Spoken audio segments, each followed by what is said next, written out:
The piercing sound of my cell phone ringing at 3:15 in the morning jolted me from deep sleep. I fumbled across the nightstand in the darkness, knocking over a glass of water as my heart pounded with the kind of panic that only comes from late-night emergency calls. Before I could even mumble a groggy hello, my mother's voice exploded through the speaker with razor-sharp urgency that cut through my confusion like a knife through paper. She demanded I get to Phoenix General Hospital immediately because Blake was in complete kidney failure, and the entire family had already decided I would donate one of mine to save his life. When I asked for just a moment to process this life-changing bombshell, she screamed that I was being selfish and cruel for hesitating to rescue my dying brother. The call ended with a harsh click, leaving me staring at the ceiling in stunned silence, finally understanding that my family viewed me not as a person with rights and feelings, but as a collection of spare organs for their precious golden child. I dressed quickly in the pre-dawn darkness and drove through empty Phoenix streets toward the hospital, my mind racing with questions and disbelief. The fluorescent lighting in the medical center felt harsh against my tired eyes as I navigated unfamiliar hallways to reach the nephrology ward. Blake lay propped up in his hospital bed, looking pale, but maintaining that smug expression I remembered from countless childhood confrontations, where he had manipulated situations to his advantage. "Look who finally showed up to save the day," Blake said with artificial warmth as I entered his room. His tone carried that familiar mixture of entitlement and condescension that had characterized our relationship for as long as I could remember. I knew I could count on my big brother when it really mattered. My parents flanked his bedside like protective guards defending their most precious treasure. Robert, my father, stood ramrod straight in his expensive business suit, despite the early hour his steel-gray eyes fixed on me with cold expectation. Linda, my mother, clutched a designer handbag while dabbing at her carefully applied makeup with a tissue, her tears seeming more performative than genuine. "The medical team has explained everything to us," my father announced without any preliminary conversation or concern for my well-being. "Blake requires immediate transplant surgery, and you're the obvious choice as his donor. We've already discussed preliminary testing with his physician." The assumption in his voice made my stomach clench with anxiety. "Nobody consulted me about this decision. I need time to understand the risks, discuss it with Sarah, research the recovery process, and consider how this affects my business." Blake's facade cracked instantly, revealing the irritation beneath his grateful act. "Research what exactly I'm dying, and you want to schedule committee meetings about whether my life is worth inconveniencing yourself. This is major surgery with serious complications and a long recovery period. Sarah and I are planning our wedding in 6 months, and I have construction projects that depend on my physical capabilities." I kept my voice level despite feeling increasingly cornered by their collective pressure. My mother stepped closer, her face contorting with disgust. "How can you prioritize a wedding and work contracts over your brother's survival? This is exactly the kind of selfishness that has always characterized your approach to family responsibilities. I'm not refusing, I'm asking for reasonable time to make an informed decision about irreversible surgery that will permanently affect my health and livelihood." A hospital social worker named Janet tried to intervene from her position near the door. "Mr. Thompson has every legal right to consider all aspects of donation without pressure from family members. This decision cannot and should not be rushed or coerced." My family ignored her completely, speaking over her professional guidance as if her expertise meant nothing compared to their emotional demands. My father's voice grew menacing as he leaned forward with obvious threat in his posture. "Let me clarify something important, Otis. I co-signed the loan that allowed you to start Thompson Brothers contracting. That financial obligation can be called in immediately if I determine you're not meeting your family commitments and moral responsibilities." His words felt like a physical attack on everything I had worked to build. My construction company represented years of 18-hour days, weekend sacrifices, and careful relationship building with clients who trusted my craftsmanship and reliability.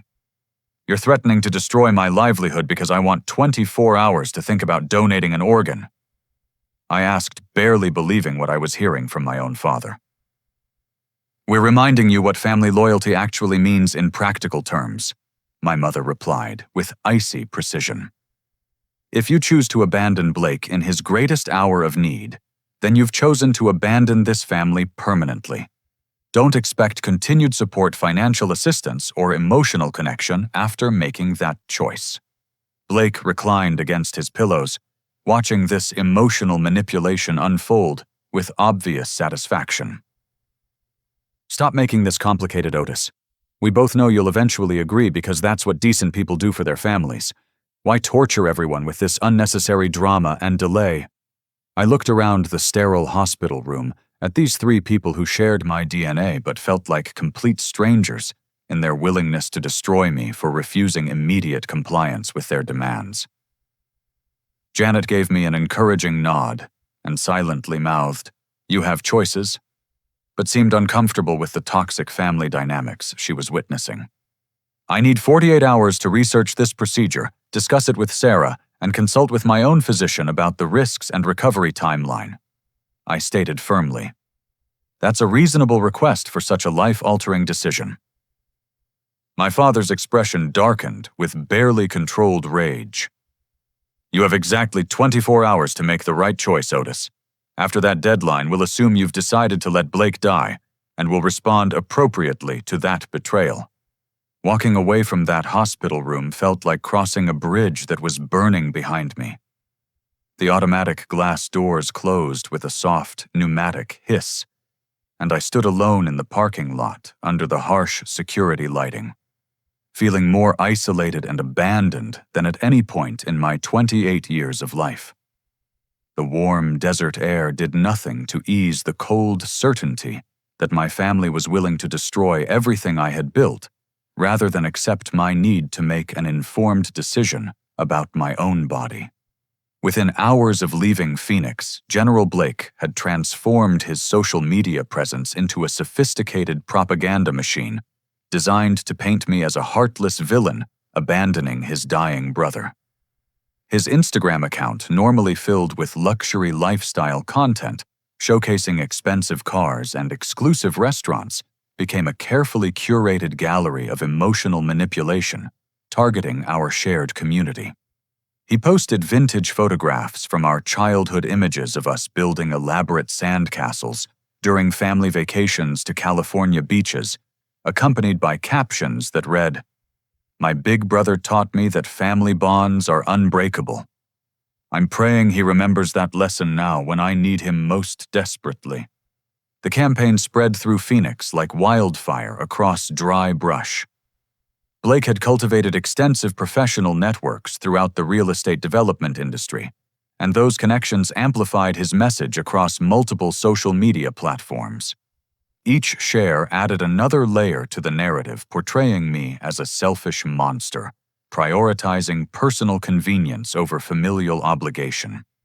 My phone buzzed incessantly with notifications as strangers discovered my personal profiles and unleashed torrents of condemnation. People who had never met me felt compelled to comment on years-old photos, calling me every imaginable name and questioning my fundamental humanity.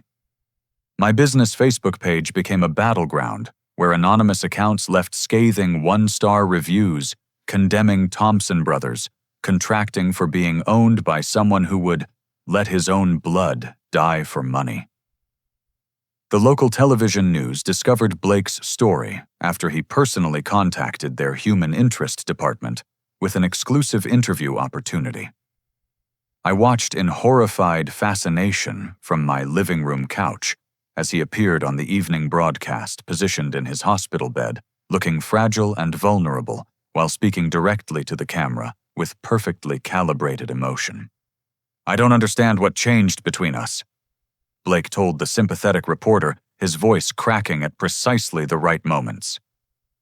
"Growing up, Otis was my protector, my role model, the person I admired most in the world. I thought blood meant something, that family loyalty was sacred, but apparently I was naive. The interviewer, a polished young woman with professionally styled auburn hair, nodded with practiced empathy. "Have you been able to communicate with your brother about his reluctance to help you?" "I've tried reaching out, but he seems more concerned with his construction projects and wedding planning than my medical crisis. I understand those things matter to him, but I'm running out of time rapidly. The doctors say I have days, maybe weeks, before my condition becomes irreversible and fatal." My construction business suffered immediate and devastating consequences. 3 major clients canceled ongoing projects after seeing the news coverage unwilling to be associated with someone portrayed as morally bankrupt by local media. The Henderson family canceled their custom home renovation. The Martinez Business Complex project was terminated, and the downtown commercial development deal that represented my largest contract ever was permanently withdrawn. Sarah bore the brunt of secondary attacks designed to isolate me from my support system. Anonymous callers contacted her workplace, repeatedly questioning her judgment in remaining engaged to someone they described as a sociopathic narcissist. The messages followed identical scripts that suggested coordinated harassment rather than spontaneous community outrage. "Someone called the office 6 times today," Sarah reported that evening, her voice strained with exhaustion. "Different voices each time, but they all said essentially the same thing about you being dangerous and unstable. My supervisor is getting frustrated with the disruption." Blake appeared on 2 additional television programs that week, each performance more emotionally devastating than the previous. He brought childhood photographs, medical documentation, and even recruited distant cousins to testify about his wonderful character and the family's devastation at my supposed abandonment. The psychological warfare reached its peak when I discovered "murderer" spray-painted across my work truck in dripping red letters that looked like blood in the early morning light. My hands trembled as I stared at the vandalism, realizing Blake's media campaign had inspired actual criminal behavior from people who felt righteously justified in punishing me. Mrs. Rodriguez, my elderly neighbor, emerged from her house carrying a bucket of soapy water and steel wool scrubbing pads. She was a retired teacher who had always appreciated the free maintenance work I performed on her property whenever she needed assistance with minor repairs. "This is absolutely disgraceful," she declared, attacking the paint with fierce determination. "I've watched you grow up since you were 16 years old, Otis. You're a good man with integrity, and I don't care what lies they're broadcasting on television." We worked together in comfortable silence, gradually erasing the hateful message, while I contemplated the sophisticated cruelty of Blake's strategy. He wasn't simply pressuring me to donate an organ. He was systematically destroying my reputation, livelihood, and relationships to force compliance through complete social isolation. The realization that my own brother would rather obliterate everything I had built than accept my request for time to make an informed decision revealed a level of narcissistic entitlement I had never fully understood. Blake didn't see me as a person with legitimate concerns and rights. He viewed me as an obstacle to getting what he wanted, an obstacle that needed to be eliminated through any means necessary. By the end of that devastating week, Thompson Brothers Contracting had lost 8 major contracts and dozens of smaller maintenance jobs that provided my steady income. My phone had stopped ringing entirely, except for harassment calls from strangers who felt morally obligated to condemn me based on Blake's carefully crafted media narrative. The isolation was becoming unbearable as former friends and professional associates distanced themselves from the controversy surrounding my family situation. I realized I needed to take decisive action to defend myself before Blake's campaign completely destroyed everything I had spent years building through honest work and reliable service. I decided to drive to Blake's luxury condominium complex in Scottsdale and attempt a private conversation away from our parents' emotional manipulation and the hospital staff, who seemed to worship him as a tragic hero.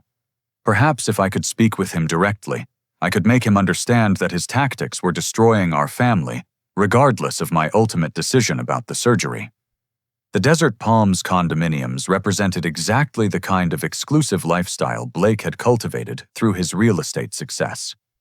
The complex featured contemporary glass and steel architecture, manicured desert landscaping, and a security gate staffed by uniformed guards who looked like they moonlighted as personal protection specialists. When I provided my name and requested permission to visit Blake Thompson in Unit 1247, the security guard made a brief phone call before shaking his head with professional politeness. "Mr. Thompson says he's experiencing severe fatigue and cannot receive visitors at this time. He asks that you respect his medical condition and need for uninterrupted rest." I sat in my truck outside the complex for 30 minutes, gathering courage and rehearsing what I wanted to say if Blake would grant me just 5 minutes to explain my perspective.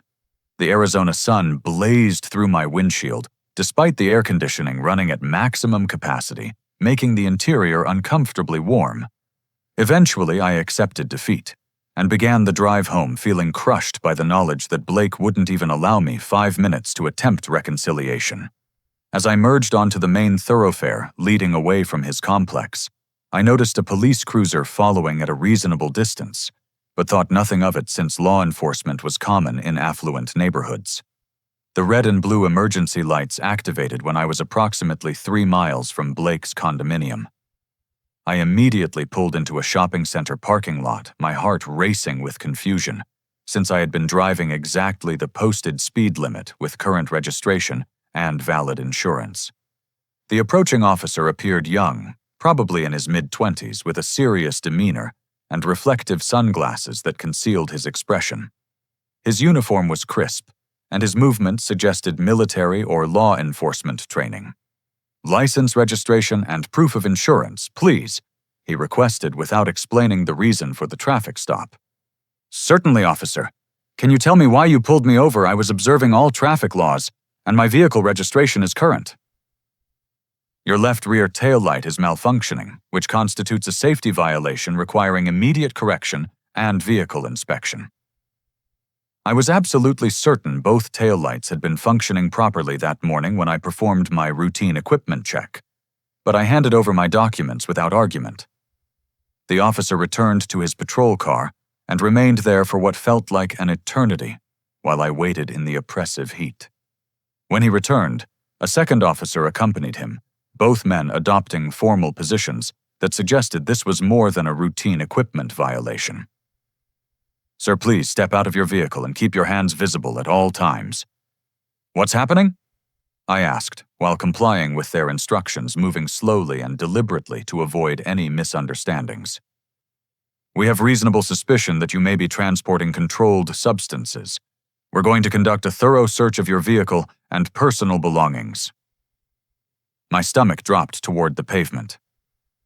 "Officers, I don't use illegal drugs. I don't transport illegal substances, and I give you complete consent to search anything you want. My truck contains only construction tools and legitimate work materials." They searched systematically and thoroughly, examining every toolbox, storage compartment, seat cushion, and corner of the truck bed, where I kept lumber and equipment. I stood on the hot asphalt, watching them dismantle my carefully organized workspace, feeling helpless and increasingly confused about what they hoped to discover. After approximately 20 minutes of intensive searching, one officer called out from behind my truck. "Located something suspicious." He emerged holding a small, clear plastic bag containing white crystalline powder retrieved from inside my primary toolbox next to my most expensive power tools. The baggie appeared to have been carefully concealed behind my circular saw, but positioned where a thorough search would inevitably find it. "That substance does not belong to me," I said immediately, my voice breaking with genuine shock. "I have never seen that bag before in my life. Someone planted that evidence in my truck." The officers exchanged a knowing look that I recognized from countless television crime dramas. They had heard identical denials from actual drug dealers thousands of times, and my authentic shock sounded exactly like practiced deception to their experienced ears. Sir, you are under arrest for possession of cocaine with intent to distribute. You have the right to remain silent. Anything you say can and will be used against you in a court of law.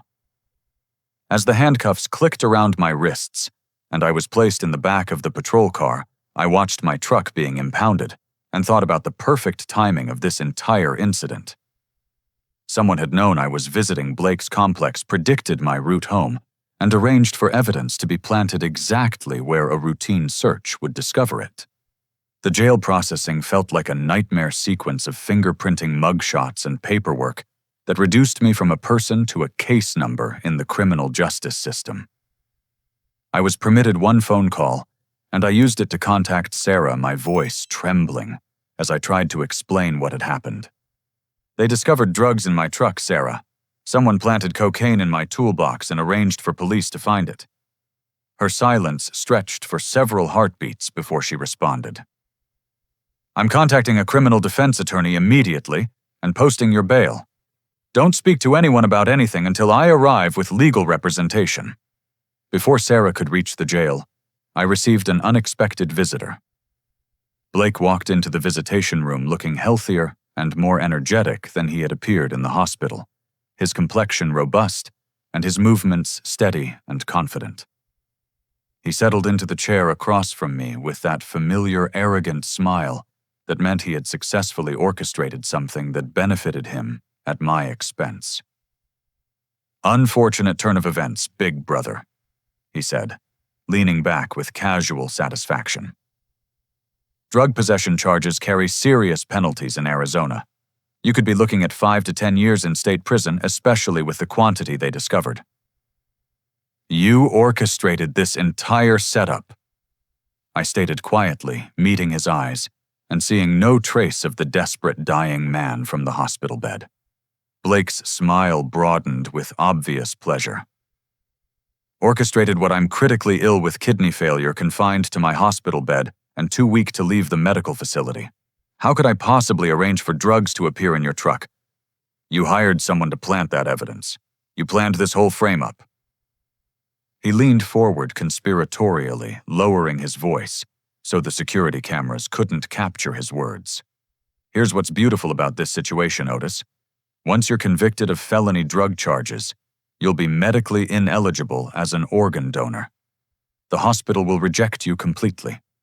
So I get public sympathy for having a brother who refused to save my life, plus additional tragedy points, because that same brother turned out to be a drug dealer who couldn't help, even if he wanted to. I felt like I was staring at a complete stranger wearing my brother's familiar features. Why would you destroy me like this? What did I ever do to deserve such hatred? You embarrassed me publicly by refusing my request. You made me appear like someone who doesn't deserve automatic help from his own family. You forced me to beg and plead instead of simply complying with what I needed. That kind of humiliation is completely unacceptable. He stood up and straightened his expensive designer jacket, preparing to leave. Enjoy county jail, Otis. I understand the food is terrible and the accommodations are uncomfortable, but perhaps that's appropriate for someone who abandoned his dying brother to pursue a career in drug dealing. As Blake walked away without looking back, I finally understood this had never been about kidney donation or medical necessity. This was about power control and Blake's pathological inability to accept that anyone, even his own brother, might have the right to say no to his demands. I also realized my parents had almost certainly known about this plan, which meant my entire family had conspired to destroy my life rather than accept my need for time to consider major surgery. Sarah posted my bail using our entire wedding fund, $25,000, that represented 2 years of careful savings for our future together. When she picked me up from the county jail the following morning, her eyes were red from sleepless worry, but her expression showed unwavering determination to fight for my freedom. I hired David Kowalski from the Public Defenders Association, she explained as we drove through morning traffic toward downtown Phoenix. He specializes in drug cases and says the evidence against you is circumstantial, but Blake has connections throughout the prosecutor's office who are pushing for maximum penalties. David Kowalski maintained a modest office in a converted warehouse building surrounded by legal documents and case files that testified to years of defending people who couldn't afford expensive attorneys. He was a lean man in his early 50s, with intelligent brown eyes and a direct communication style that I found reassuring after days of manipulation and deception. The cocaine they found was pharmaceutical grade worth approximately $5,000 on the street, he explained while spreading police photographs across his cluttered desk. That quantity elevates this from simple possession to possession, with intent to distribute, which carries a mandatory minimum sentence of 3 years in state prison. I examined the evidence photos showing my truck being searched, looking for any clue about how the drugs had been planted without my knowledge. There must be security footage from the condominium complex, or traffic cameras that captured someone tampering with my vehicle. I've submitted requests for all available surveillance footage, but these investigations require time to complete properly, and Blake's associates in the district attorney's office are demanding a rapid trial schedule. They want you convicted before we can mount an effective defense. The stress was creating serious strain in my relationship with Sarah.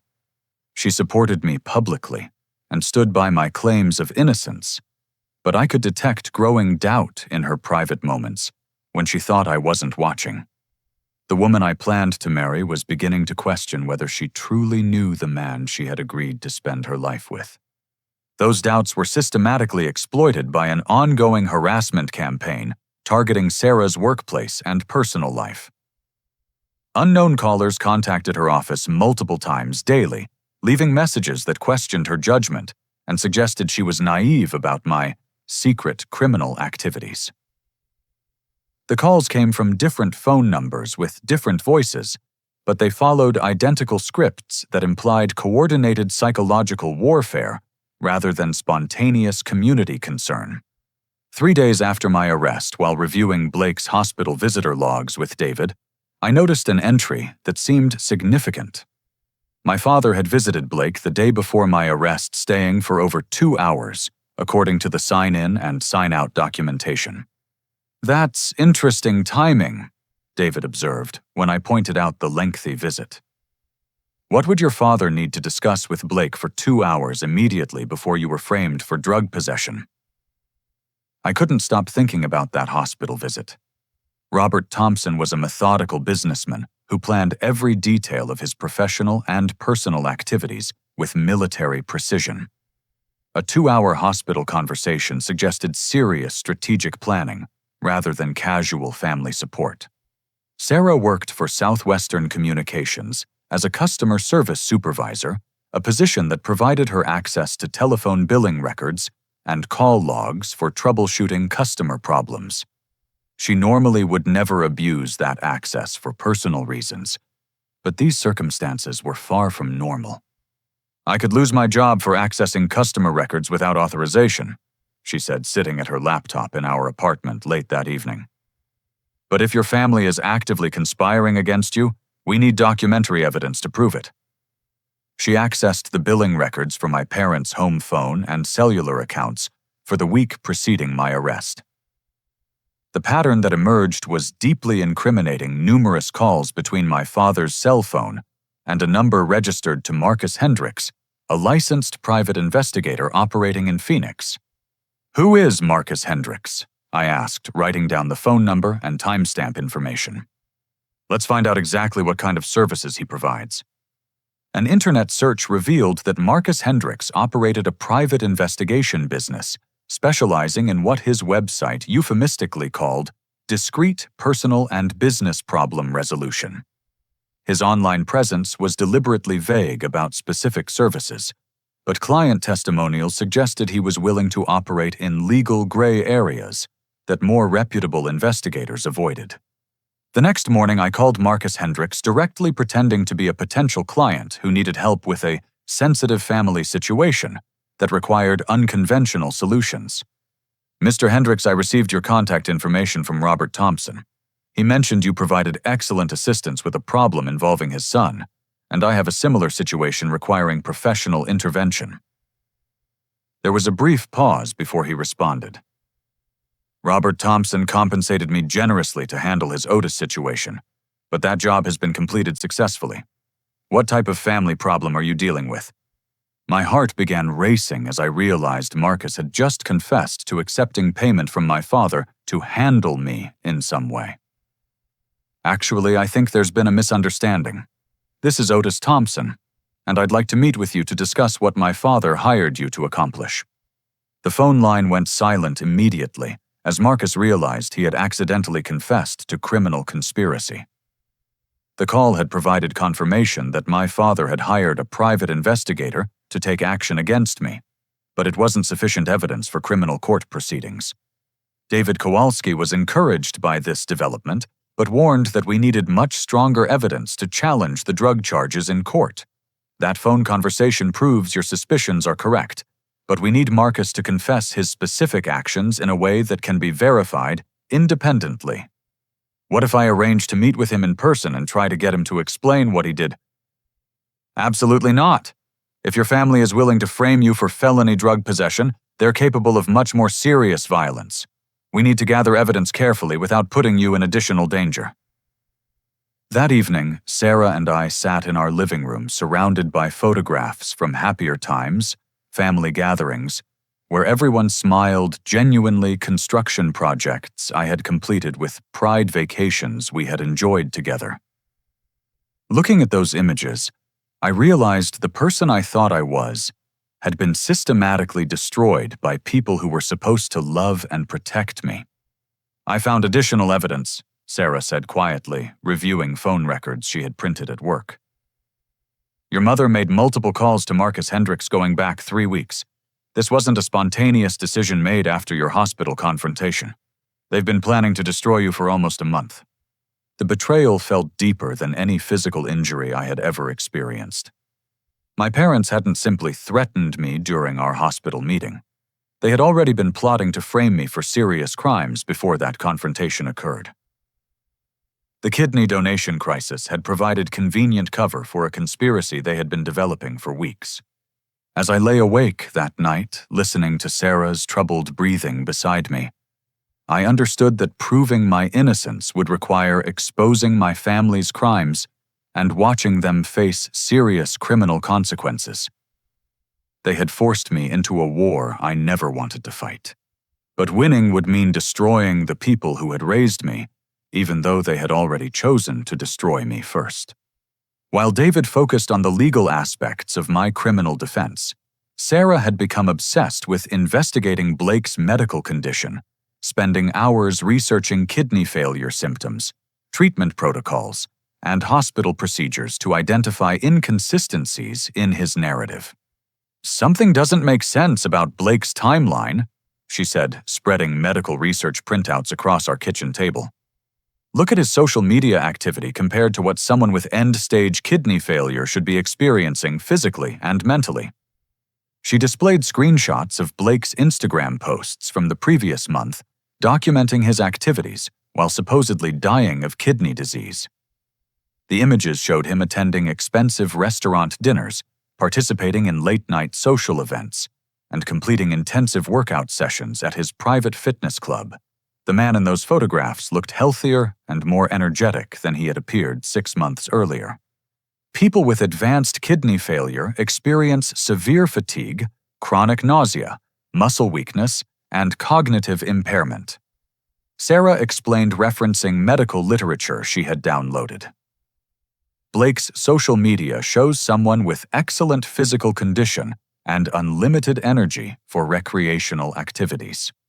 She had also developed a friendship with Jennifer Walsh, a registered nurse working in the nephrology unit at Phoenix General Hospital. Jennifer was approximately Sarah's age and had witnessed my family's aggressive behavior during hospital visits, making her sympathetic to our situation and suspicious of Blake's case. I cannot provide Blake's confidential medical records without violating federal privacy laws and losing my nursing license, Jennifer had explained during their coffee meeting at a restaurant near the hospital. But I can share my professional observations about irregularities in his case that concern me as a medical professional. Jennifer had noticed that Blake's documented symptoms didn't match his physical appearance and behavior, when he thought medical staff weren't observing him.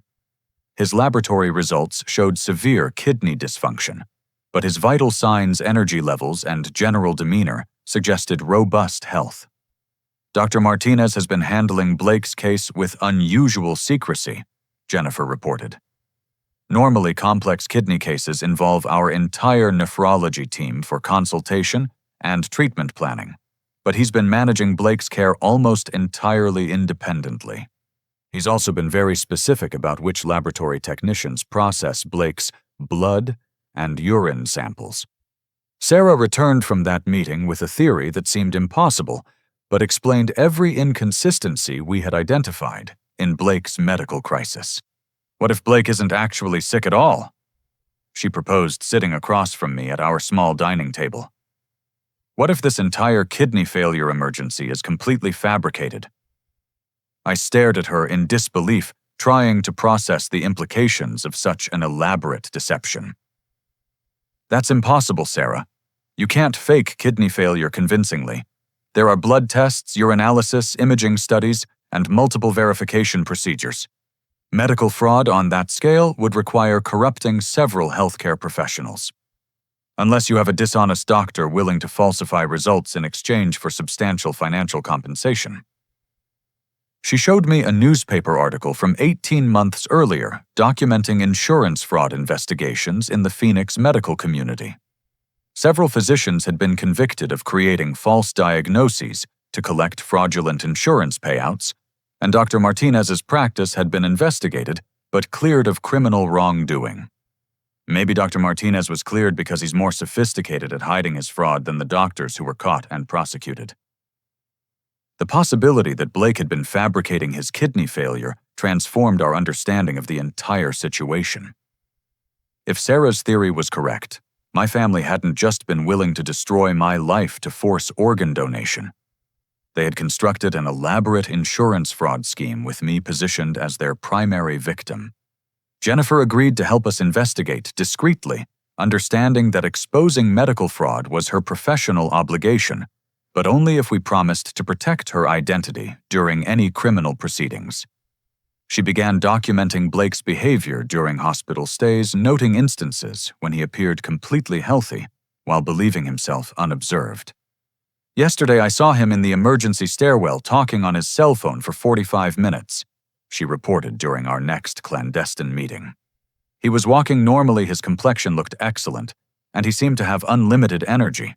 But 15 minutes later, when I checked on him in his room, he was lying in bed complaining of severe fatigue and requesting additional pain medication.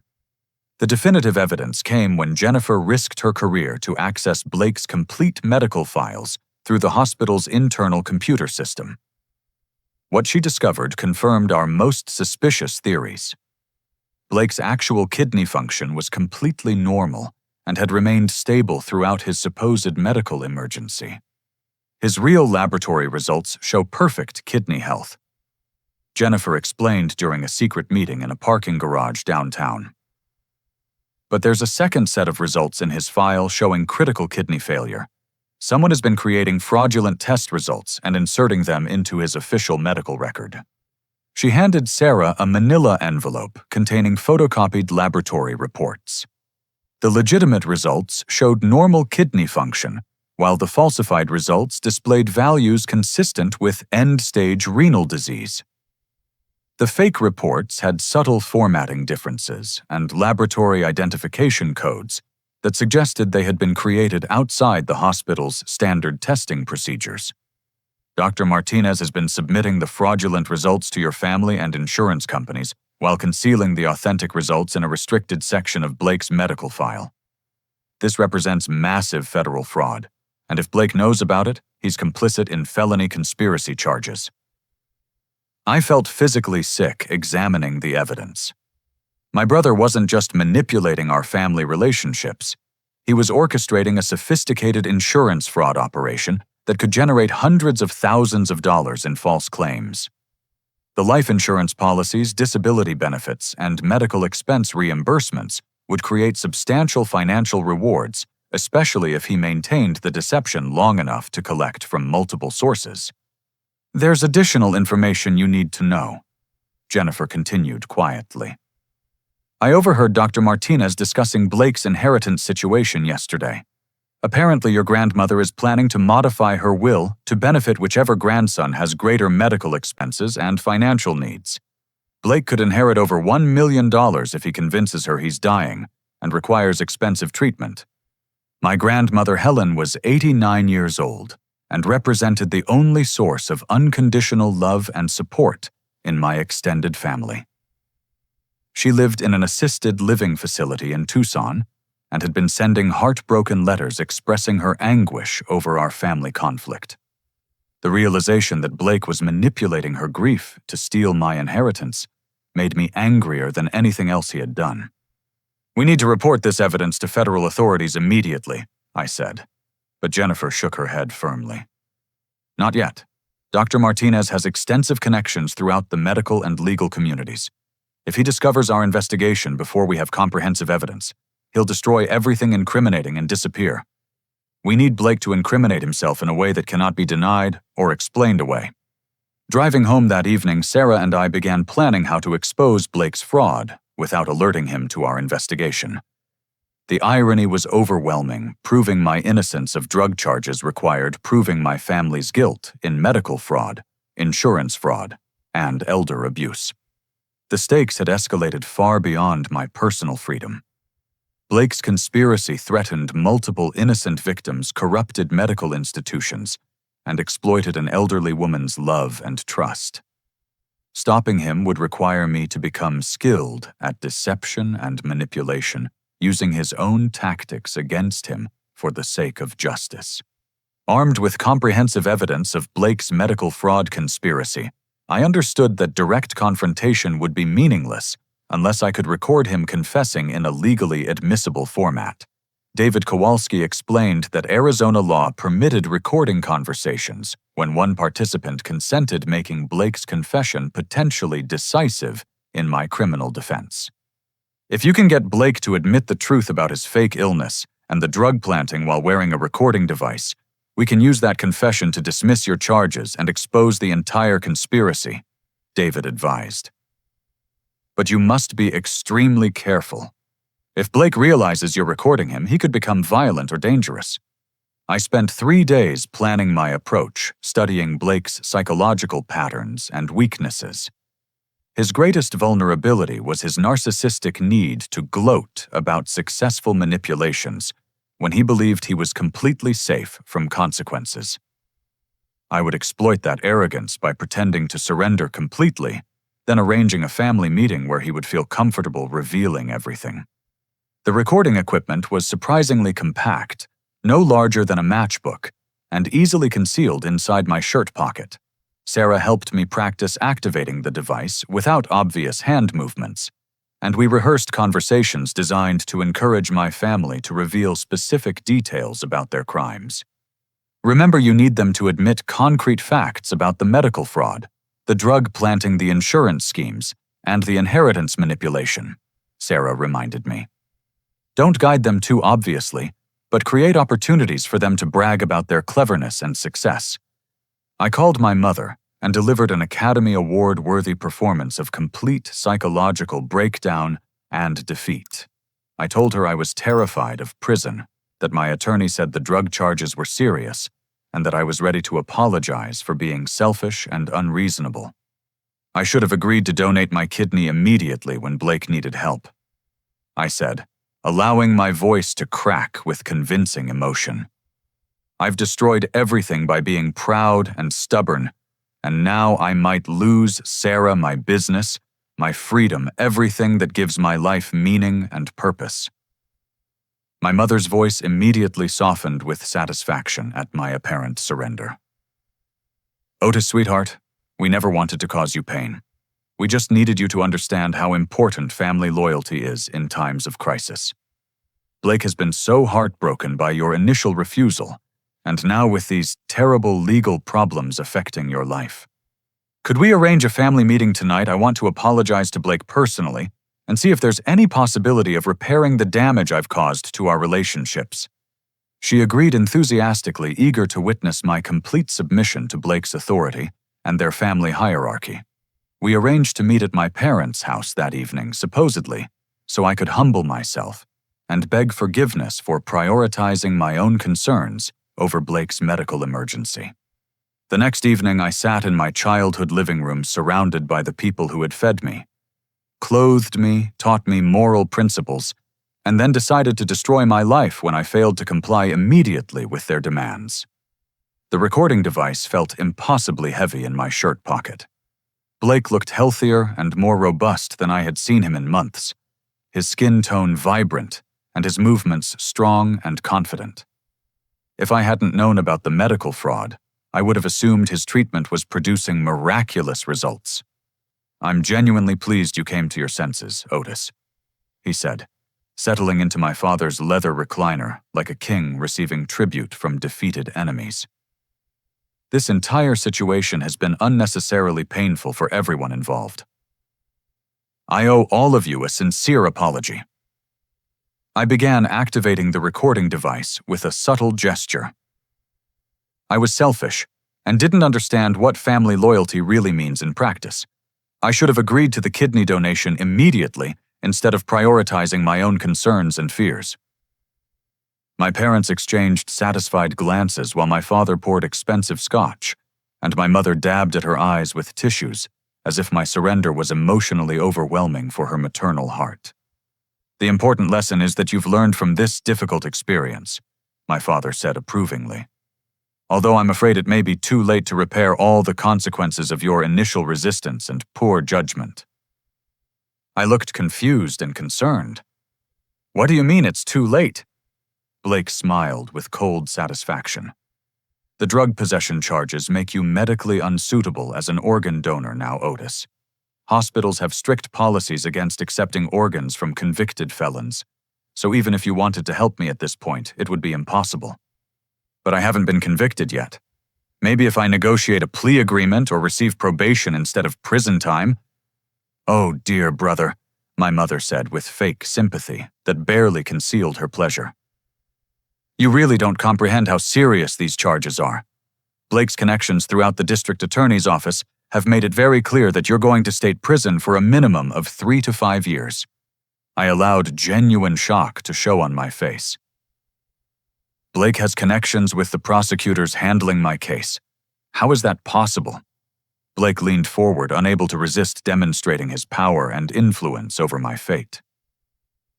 "I've been cultivating relationships with judges, prosecutors, and law enforcement officials for years through my real estate development business. When I needed to ensure your drug case would be handled with appropriate severity, I simply made strategic phone calls and explained the family situation." "You mean you influenced the prosecution of my criminal case? But that's tampering with the justice system." "That's intelligent long-term planning and relationship building," my father interrupted proudly. "Blake understood that you would never agree to help voluntarily, so we developed a comprehensive strategy to address the problem efficiently. The recording device was capturing every incriminating word, but I needed them to be more specific about their criminal activities." "What kind of comprehensive strategy?" Blake stood and began pacing around the room, clearly enjoying this opportunity to reveal his brilliance and strategic thinking. "The planning started 3 weeks before your hospital visit. I hired Dr. Martinez to create the medical documentation necessary to justify requesting kidney donation from you. He's been extremely helpful in making my minor kidney stones appear to be life-threatening organ failure." My mother nodded with obvious pride in Blake's creativity. "Blake has always been so intelligent about finding innovative solutions to complicated problems." "So your kidney failure isn't real?" I asked, keeping my voice barely above a whisper. Blake laughed with genuine amusement. "I occasionally pass small kidney stones, nothing that requires medical intervention, certainly nothing requiring transplant surgery.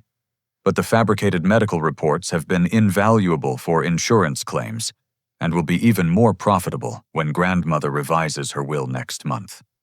My father joined the conversation enthusiastically, his voice filled with paternal pride. "The medical fraud was Blake's innovation, but hiring Marcus Hendricks to plant the cocaine was my contribution. $25,000 to guarantee you'd be discredited and legally prevented from interfering with Blake's financial plans." You actually paid someone to frame me for drug possession. We paid a professional to solve a family problem efficiently, my mother corrected with precision. Marcus has provided services for your father's business associates previously. He's very discreet and thorough in his work. Blake returned to his chair completely relaxed, now that he believed I was utterly defeated and helpless. The beauty of this strategy is that everyone benefits from the outcome. I collect substantial insurance payouts and inherit grandmother's entire estate. You learn valuable lessons about family loyalty and respect, and our parents maintain their relationship with their successful, appreciative son. Everyone benefits except me, I said quietly. You created this situation through selfishness and stubbornness, Blake replied without any trace of sympathy or remorse. If you had simply agreed to the kidney donation when we first requested it, none of these unpleasant consequences would have been necessary. I felt nauseated listening to him describe destroying my life as if it were a minor inconvenience required to achieve his personal goals. What happens to Sarah? What happens to my construction business? My father shrugged dismissively. Sarah seems intelligent. She'll find someone better once she understands what kind of person you really are underneath your facade. As for your business, I'll probably purchase your client contracts at a significant discount and resell them for profit. We're not trying to be deliberately cruel, my mother added with false compassion. But Blake's success benefits our entire family's financial security, and your stubbornness was threatening that success. Sometimes difficult decisions must be made for the greater good of everyone involved. Blake glanced at his expensive watch and stood up to leave. This has been emotionally cathartic, but I need to return to the hospital for evening medications and another round of sympathy visits from the nursing staff. Dr. Martinez wants to document my continuing deterioration for the insurance adjusters reviewing my claims. I remained motionless for several seconds, allowing them to savor their complete victory before reaching into my pocket and placing the recording device on the coffee table. The small red indicator light was still blinking, showing that it had captured every word of their detailed confessions. The room fell into absolute silence. Blake stared at the device as if it were a deadly serpent, his face cycling through confusion, recognition, and finally, explosive rage. You recorded our private family conversation. My father said, his voice flat and menacing. Just like you framed me for felony drug possession. I replied, standing and moving towards the door. I've uploaded backup copies to secure cloud storage, and my attorney has instructions to release everything if anything suspicious happens to me. Blake lunged toward the recording device, but I was faster and had already secured it. I headed for the exit while my family shouted threats and accusations behind me. This recording doesn't change anything, Blake screamed as I reached my truck. We'll have it suppressed and you'll still go to prison for drug possession. I rolled down my window and looked back at the house where I had learned to walk celebrated birthdays and believed that family meant unconditional love and mutual support. Watch the morning news. I called back to them. The FBI, IRS, and State Medical Board are all very interested in your business activities and want to discuss them with you extensively. As I drove away from my childhood home for what I knew would be the final time, I felt something I hadn't experienced in weeks: genuine hope. The war my family had started was finally approaching its end, and justice was about to be served to people who had forgotten that actions have consequences. The coordinated federal raids began at exactly 8:30 the next morning, with FBI agents simultaneously executing search warrants at Blake's real estate office, my parents' residence, and Dr. Martinez's medical practice. I watched the news coverage from David Kowalski's office, experiencing a complex mixture of satisfaction and sadness as federal investigators carried boxes of evidence from locations that had been central to my family's life. Special Agent Sarah Chen, the FBI supervisor handling the investigation, had been impressed by the comprehensive scope of the criminal conspiracy revealed in my recording. This case involves federal wire fraud, mail fraud, insurance, fraud, medical fraud, conspiracy to commit multiple felonies, and elder abuse. she explained during our debriefing session. Your brother and parents are facing serious federal charges that carry decades in prison. The Arizona Medical Board suspended Dr. Martinez's license immediately pending the outcome of their investigation. The falsified medical records, fabricated laboratory results, and fraudulent insurance claims represented the most extensive medical fraud operation in state history. Dr. Martinez's cooperation with federal investigators revealed additional victims and criminal associates operating in multiple states. Blake's arrest dominated local news coverage for an entire week. The same journalists who had portrayed him as a tragic victim now competed to expose the shocking details of his elaborate fraud conspiracy. His real estate empire collapsed overnight when investigators froze all his assets and discovered that numerous business deals involved money laundering and systematic tax evasion. The local television station that had provided Blake with sympathetic interview platforms now broadcast a comprehensive exposé titled The Golden Child Deception, featuring interviews with his victims and analysis of how his charm and family connections had enabled years of undetected criminal activity. My drug possession charges were dismissed with prejudice, meaning they could never be refiled under any circumstances. The district attorney held a public press conference apologizing for corruption in his office and announcing new oversight protocols to prevent prosecutorial misconduct. 2 assistant prosecutors who had accepted bribes from Blake were indicted on federal corruption charges. The civil lawsuits began immediately following the criminal arrests. Blake's insurance fraud had victimized dozens of companies and individuals who now demanded complete restitution.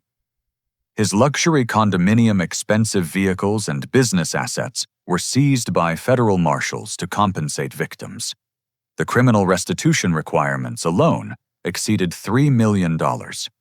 My parents faced federal conspiracy charges carrying potential sentences of 10 to 15 years in prison.